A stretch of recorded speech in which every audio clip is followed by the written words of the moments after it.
नमस्कार, तेज हरियाणा पर आप सभी का हरियाणा के फटाफट 25 खबरों के बुलेटिन में आपका स्वागत है।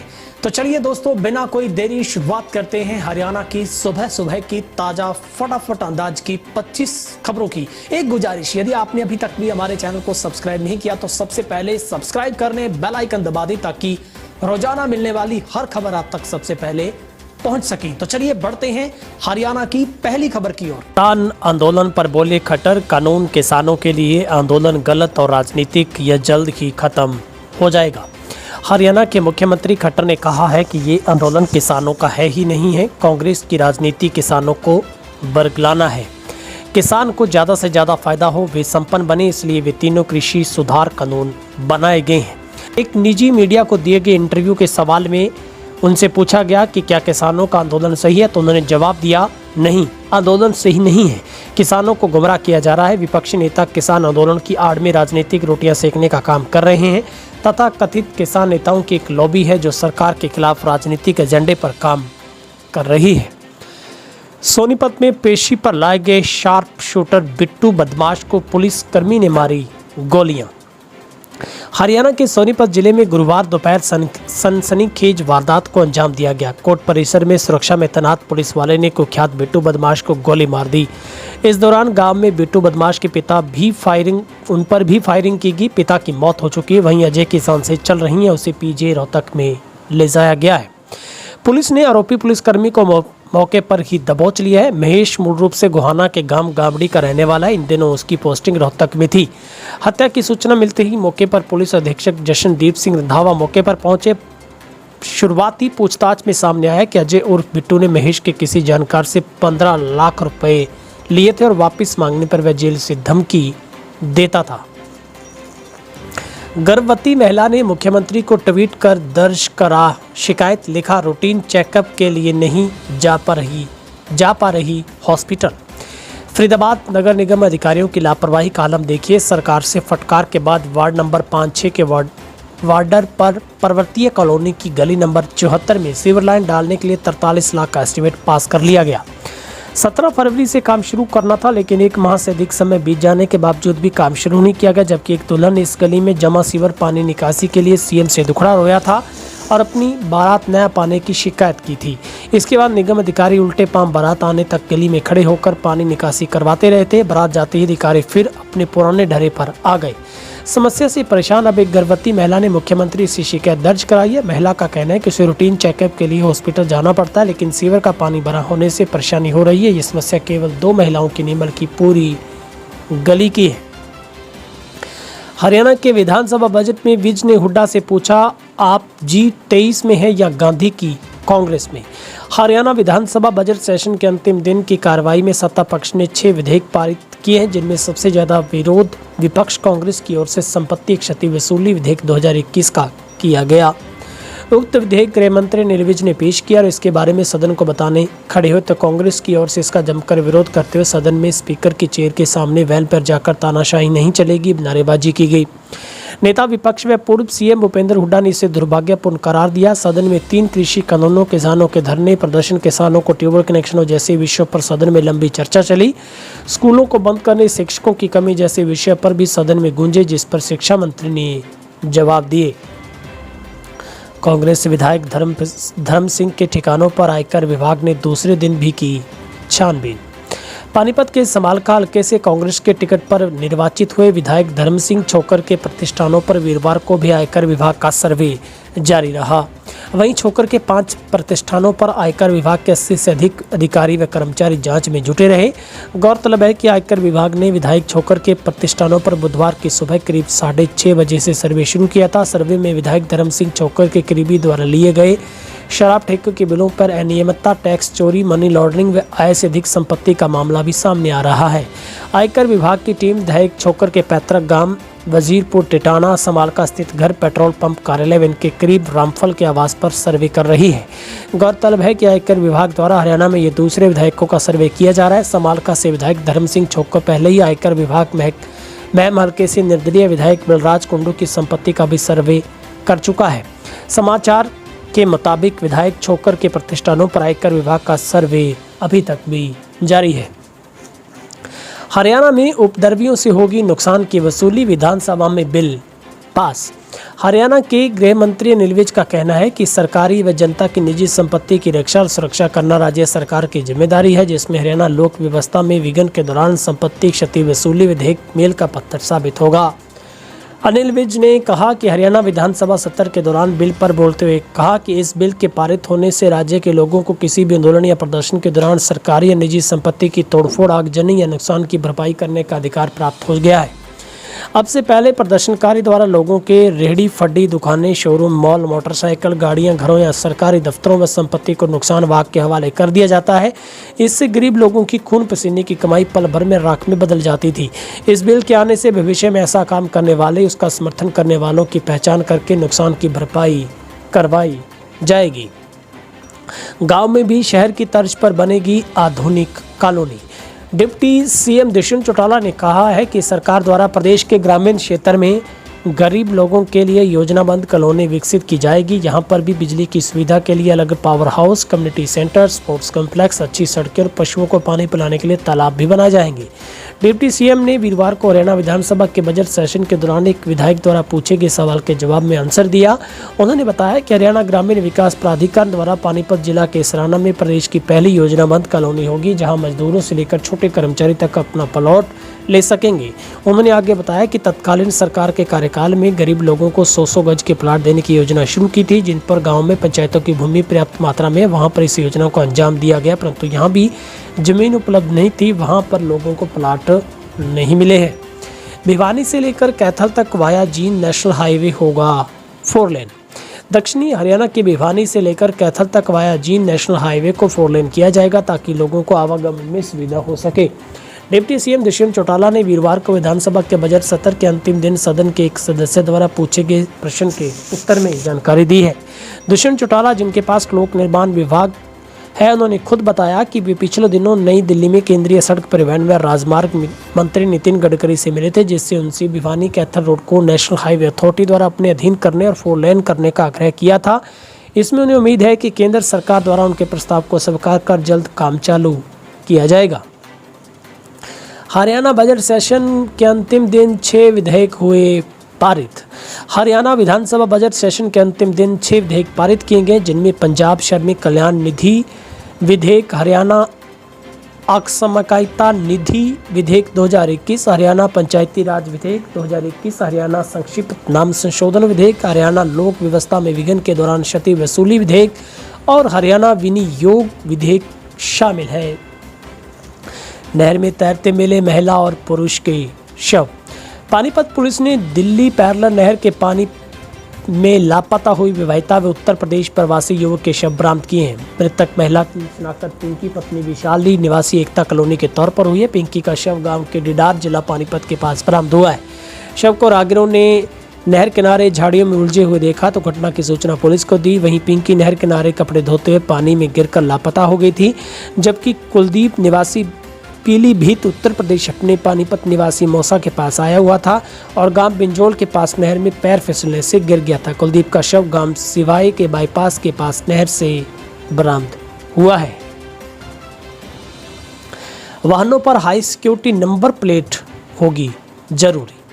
राज्य सरकार द्वारा सभी प्रकार के वाहनों पर high security registration number plate लगाना अनिवार्य कर दिया गया। यह जानकारी भिवानी एसडीएम मनीष कुमार फोगाट ने बताया कि राज्य सरकार द्वारा जारी किए गए निर्देशों के अनुसार 2 पहिया वाहन, 3 पहिया वाहन, 4 पहिया व सभी प्रकार के कमर्शियल वाहनों पर अब नंबर प्लेट लगवाना, जो कि हाई सिक्योरिटी है, वो जरूरी है। उन्होंने बताया है कि अगर कोई भी वाहन मालिक अपने वाहन को बिना इस तरह की नंबर प्लेट के चलाते हुए पाया गया तो उसके वाहनों का चालान कर दिया जाएगा। सभी प्रकार के वाहनों के मालिक अपने वाहनों पर अविलंब HSRP नंबर प्लेट लगवाना सुनिश्चित करें। बच्चों की सुरक्षा के लिए बाल विकास मंत्री ने दिए निर्देश। कोरोना के बढ़ते हुए मामलों को देखकर महिला बाल विकास मंत्री कमलेश ढांडा ने प्रदेश के सभी आंगनबाड़ी केंद्रों में ननिहालों, गर्भवती महिलाओं, दूध पिलाने वाली माताओं, किशोरी युवाओं की चिंता करते हुए निगरानी बढ़ाने के निर्देश दिए, ताकि कोरोना की काली छाया से आंगनबाड़ी केंद्रों को बचाया जा सके। राज्य मंत्री कमलेश ढांडा ने विभाग में आयुक्त व सचिव डॉक्टर राकेश गुप्ता को पत्र लिखते हुए कहा है कि प्रदेश में कोरोना केस पुनः बढ़ रहे हैं। स्कूली विद्यार्थियों में भी कोरोना संक्रमित होने के आए मामले चिंतित करने वाले हैं। चूंकि विभाग द्वारा प्रदेश में 15 मार्च से आंगनबाड़ियों को पुनः शुरू किया गया है, ऐसे में राज्य आपदा प्रबंधन प्राधिकरण के निर्देशानुसार SOP को कड़ाई से पालन किया जाए। यही नहीं, आंगनबाड़ी कार्यकर्ता, सहायिका व आंगनबाड़ी केंद्र पर निर्धारित नियमों का पालना करनी भी सुनिश्चित करें। विधवा बहू सुमन राणा और वृद्ध सास सरोज ने राजवीर सिंह बिट्टू मर्डर के आरोपितों को फास्ट ट्रैक से सजा दिलाने के लिए कलायत स्थित ऐतिहासिक बड़ी चौपाल पर 21 मार्च को महापंचायत बनाने का ऐलान किया है। देश प्रदेश की ऐतिहासिक चौपाल के रूप में पहचान रखने वाली चौपाल पर पहली बार किसी महिला ने महापंचायत आहूत की है। प्रभावित सुमन राणा ने बताया कि करीब 6 माह पूर्व उसके पति राजवीर बिट्टू की बिन्नी गैंग द्वारा हत्या कर दी गई थी। महिला ने कुछ पुलिस कर्मियों पर बिन्नी गैंग की सांठगांठ के आरोप लगाए हैं। फास्ट ट्रैक कोर्ट में केस चला। न्याय की मांग को लेकर 21 मार्च को बड़ी चौपाल पर महापंचायत बुलाई गई है। हरियाणा के मुख्यमंत्री खट्टर ने कहा है कि हरियाणा सरकार द्वारा प्रदेश में नई राष्ट्रीय शिक्षा नीति को वर्ष 2025 तक लागू कर दिया जाएगा। इस विषय में राज्य सरकार ने केंद्रीय शिक्षा मंत्री को सूचित भी कर दिया है। मुख्यमंत्री गुरुवार को विधानसभा में गीता बुक्कल द्वारा कुछ सरकारी स्कूलों को बंद करने के मामले में उठाए गए मुद्दों पर बोल रहे थे। उन्होंने बताया कि केंद्र सरकार द्वारा लाई गई नई शिक्षा नीति वर्ष 2030 तक लागू की जानी है। प्रदेश में शिक्षा के बेहतर प्रबंधन को देखते हुए इसे 5 साल पहले ही प्रदेश में लागू कर देंगे। उन्होंने कहा कि चाहे अध्यापक भर्ती की बात हो या डॉक्टर इंजीनियर लगाने का मामला हो, इसके लिए एक लंबी प्लानिंग की आवश्यकता होती है। एक समय था जब इंजीनियर की डिमांड बहुत ज़्यादा थी, आज उसमें कमी आई है। आज के दौर में डॉक्टर्स की बहुत अधिक ज़रूरत है, हालांकि ये पहले भी थी, आज भी और ज़्यादा। इसलिए अब हम प्रदेश के हर जिले में मेडिकल कॉलेज खोलने पर अधिक फोकस कर रहे हैं। हरियाणा सरकार ने नया स्पोर्ट्स यूनिवर्सिटी बिल किया पेश, सदन में भी हुई चर्चा। उधर रितिका फोगाट की खुदकुशी के बाद सरकार का बड़ा फैसला, खेल मंत्री ने लिया बड़ा फैसला। बबीता और गीता फोगाट की ममेरी बहन रितिका फोगाट के आत्महत्या मामले में हरियाणा सरकार का बड़ा बयान सामने आया है। खेल मंत्री व पूर्व हॉकी कप्तान संदीप सिंह ने कहा है कि खेल विभाग इस बार मंथन कर रहा है कि जल्द ही प्रदेश के स्टेडियम में खेल नर्सरियों में मनोरोग विशेषज्ञ व काउंसलर लगाए जाएंगे। खेल मंत्री ने कहा है कि खेल विभाग जल्द ही एक नीति बनाएगा। खेल मंत्री ने यह फैसला रोहतक के अखाड़ा हत्याकांड और इसके बाद दंगल गर्ल बबीता फोगाट की मेरी बहन के मैच में हारने के बाद आत्महत्या जैसे कदम उठाने के बाद लिया है। खेल मंत्री ने इसे चिंता भी जाहिर की है और खिलाड़ियों को मैच में हार को मन पर लेने के बजाय उसको जीत में बदलने की टिप्स भी दिए हैं। संपत्ति क्षति वसूली विधेयक पर हुड्डा ने दी अपनी कड़ी प्रतिक्रिया। हरियाणा विधानसभा में पास किए गए संपत्ति क्षति वसूली विधेयक पर हुड्डा ने सरकार को घेरा है। उन्होंने कहा कि हरियाणा सरकार द्वारा विधानसभा में पास किया गया संपत्ति क्षति वसूली विधेयक लोकतंत्र का गला घोटने वाला है। सरकार को इसे वापस लेना चाहिए। हुड्डा ने कहा कि विधेयक में शांतिपूर्ण प्रदर्शन करने वालों से भी वसूली का प्रावधान है, जो पूरी तरह गलत है। ये अभिव्यक्ति की आज़ादी के मौलिक अधिकारों का हनन करने की कोशिश है, क्योंकि लोकतंत्र में हर नागरिक को शांतिपूर्ण तरीके से प्रदर्शन करने का अधिकार है। हरियाणा शिक्षा बोर्ड ने 11वीं और 9वीं की वार्षिक परीक्षाओं की डेट शीट की जारी। हरियाणा विद्यालय शिक्षा बोर्ड ने 11वीं और 9वीं की वार्षिक परीक्षाओं की डेट शीट जारी कर दी है। डेट शीट के मुताबिक 11वीं की परीक्षाएं 26 मार्च और 9वीं की वार्षिक परीक्षाएं 30 मार्च से शुरू हो रही हैं। शिक्षा बोर्ड द्वारा तिथि पत्र वेबसाइट www.bseh.org.in पर अपलोड कर दिया गया है। ये परीक्षार्थी जान सकते हैं कि उनका पेपर कब है। इस बारे में जानकारी देते हुए बोर्ड अधीक्षक प्रोफेसर जगबीर सिंह ने बताया कि 11वीं कक्षा की परीक्षाएं 26 मार्च से आरंभ होकर 23 अप्रैल तक चलेंगी। 9वीं कक्षा की परीक्षाएं 30 मार्च से आरंभ होकर 17 अप्रैल तक चलेंगी। उन्होंने बताया कि दोनों परीक्षाओं के लिए परीक्षा का समय 8:30 बजे से 11 बजे तक का निर्धारित किया गया है। सेशन कोर्ट से भी नहीं मिली रॉकी मित्तल को राहत। हरियाणा सरकार में एक और सुधार सेल के पूर्व चेयरमैन जय भगवान उर्फ रॉकी मित्तल को सेशन कोर्ट से भी राहत नहीं मिल पाई है। उनकी जमानत याचिका को अतिरिक्त व जिला सत्र न्यायाधीश के अदालत द्वारा खारिज कर दिया गया। 3 दिन का रिमांड समाप्त होने के बाद उनको अदालत द्वारा 14 दिन की न्यायिक हिरासत में भेज दिया गया है। कुरुक्षेत्र विश्वविद्यालय की कुलपति प्रोफेसर सोमनाथ सचदेवा के निर्देशानुसार विश्वविद्यालय की परीक्षा शाखा ने कुरुक्षेत्र विश्वविद्यालय एवं संबंधित महाविद्यालयों के यूजी पीजी कोर्सेज की 1 मार्च से शुरू होने वाली परीक्षाओं को संशोधित डेट शीट जारी कर दी है। परीक्षा नियंत्रक डॉक्टर हुक्म सिंह के मुताबिक विश्वविद्यालय परीक्षा शाखा ने 1 मार्च से शुरू होने वाली स्नातक व स्नातकोत्तर परीक्षाओं की संशोधित सभी कोर्सेज की संशोधित डेटशीट जारी की है। इस संबंध में सभी विभागाध्यक्षों, प्राचार्यों, निदेशकों व संबंधित कॉलेज एवं संस्थानों को सूचना भेज दी गई है। लोक संपर्क विभाग के मुताबिक ऑफलाइन और ब्लेंडेड मोड में आयोजित होने वाली सभी परीक्षाओं डेटशीट विश्वविद्यालय की वेबसाइट पर उपलब्ध है। संदिग्ध परिस्थितियों में युवक की मौत, परिजनों ने लगाया हत्या का आरोप। पानीपत के थाना मतलोड़ा के गांव वेसर में संदिग्ध परिस्थितियों में अमन नामक युवक की मौत हो गई। परिजनों ने साथी युवक पर हत्या करने का आरोप चढ़ा है। पुलिस ने हत्या का मामला दर्ज कर आगे की जांच शुरू कर दी है। दूध से प्रोडक्ट बनाने वाली डेयरियों पर छापेमारी।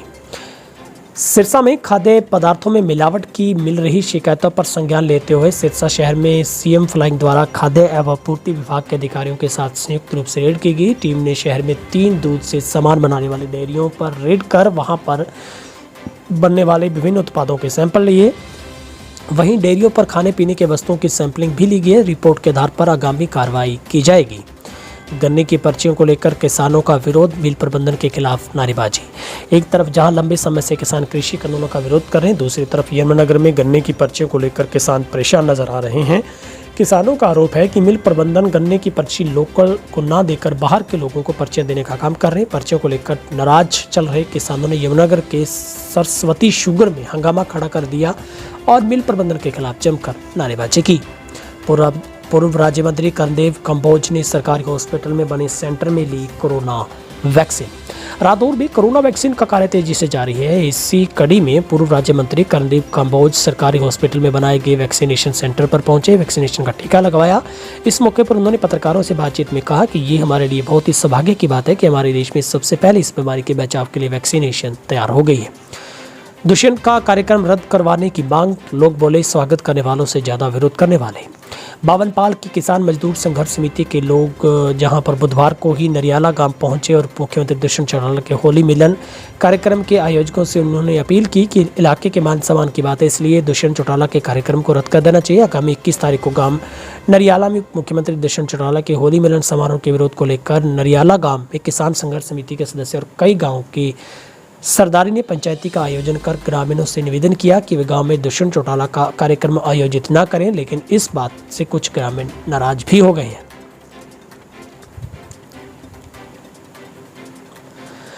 उधर मौसम को लेकर अगले 3 दिनों में अधिकतम तापमान में 34.5 डिग्री सेल्सियस तक पहुंचने का अनुमान है। बुधवार के मुकाबले गुरुवार को अधिकतम तापमान में 1 डिग्री सेल्सियस की बढ़ोतरी दर्ज की गई है। कृषि विभाग की माने तो बादल छाने और बारिश न होने की संभावना जताई गई है। तापमान सामान्य से अधिक रहने के कारण गेहूं की फसल समय से पहले पकने का अनुमान है। गुरुवार को सुबह 10 बजे से अधिकतम तापमान 33 और न्यूनतम तापमान 17 डिग्री सेल्सियस दर्ज किया गया। मौसम विभाग के अनुसार 21 मार्च को इस महीने का अब तक का सबसे अधिकतम 34.5 तापमान जो कि रह सकता है। वहीं पर हवाओं की अधिकतम स्पीड 12 किलोमीटर प्रति घंटा भी रह सकती है।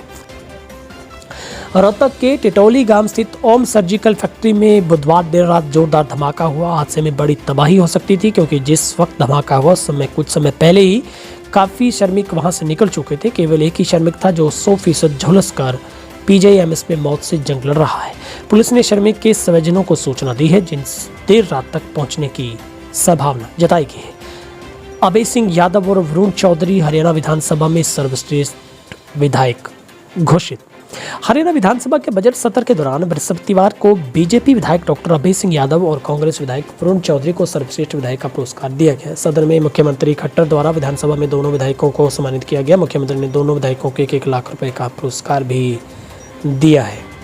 हरियाणा विधानसभा में बृहस्पतिवार को सत्ता पक्ष और विपक्ष के एक विधायक को सर्वश्रेष्ठ विधायक का पुरस्कार दिया गया। भाजपा के डॉक्टर अभय सिंह यादव और कांग्रेस के विधायक वरुण चौधरी को सर्वर विधायक घोषित किया गया है। सदन में सभी सदस्यों ने दोनों विधायकों को इसके लिए बधाई दी।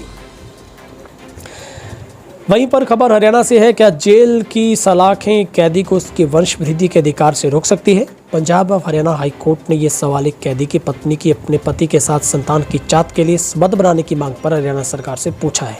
याचिकाकर्ता पत्नी ने हाई कोर्ट में दायर अपनी याचिका में कहा है कि उसके पति को गुरुग्राम जिला अदालत द्वारा हत्या और अन्य अपराधों का दोषी ठहराया गया है और उसका पति 2018 से गुरुग्राम के भौंडसी जिला जेल में बंद है। उधर उचाना कस्बे के एक मकान में एक 60 वर्षीय बुजुर्ग महिला के घर में लूटपाट कर तेज हथियारों से हत्या कर दी गई है। बुजुर्ग महिला का शव एक कमरे के बेड पर लहूलुहान हालात में मिला है। मौके पर पहुंचकर पुलिस ने छानबीन शुरू कर दी है। हिसार से बड़ी खबर है, जहां पर किसान आंदोलन के समर्थन में 8 युवाओं ने राष्ट्रपति से इच्छा मृत्यु की मांग की है। 8 युवाओं ने उपायुक्त के माध्यम से राष्ट्रपति से इच्छा मृत्यु मांगी है। सभी युवा शुक्रवार से खेड़ी चौपटा पर 31 मार्च तक शांतिपूर्वक धरना भी देंगे। इनमें संजय गोयत, अनंत, जितेंद्र, रवि, मसूदपुर निवासी शमशेर, राखी, शाहपुर निवासी विक्रम, अजय, माजरा निवासी सोनू ने पत्र लिखकर मांग की है। उपायुक्त को पत्र सौंपकर यह अल्टीमेटम दिया गया है कि अगर 12 दिनों तक भी इस पत्र के माध्यम से कोई जवाब नहीं मिला तो इस विषय में जिला उपायुक्त की स्वीकृति मानी जाए।